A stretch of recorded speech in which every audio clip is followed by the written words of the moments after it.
আসসালামু আলাইকুম। আমি একটা ফ্রাই প্যান বসিয়ে দিয়েছি, তেল গরম হয়ে গেছে, দিয়ে দিলাম মাছ। রুই মাছটা ভালো করে লাল করে ভেজে নেব।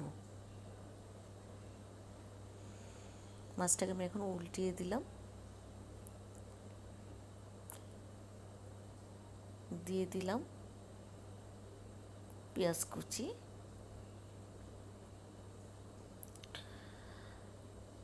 যারা আমার রান্নাটা দেখতেছেন অবশ্যই পাশে থাকবেন, লাইক কমেন্ট শেয়ার দিয়ে এবং সাবস্ক্রাইব করে দিবেন। মাছটা আমার ভাজা হয়ে গেছে, এখন আমি মাছটা উঠিয়ে নেব।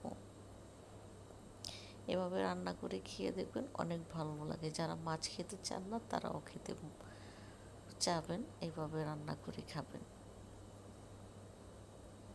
পেঁয়াজটাকে আমি ভালো করে একটু ভেজে নেব।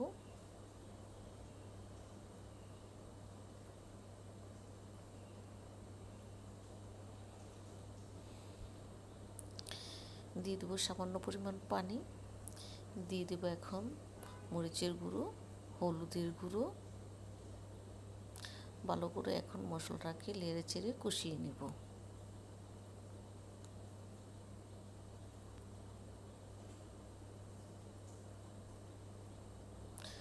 মশলাটা অনেকটা কষিয়ে এসেছে, এখন দিয়ে দেবো কাঁচামরিচ ফালি,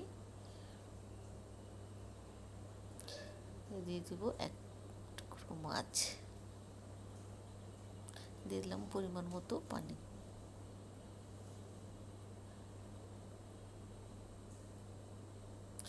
আপনাদের যদি ভালো লাগে অবশ্যই পাশে থাকবেন।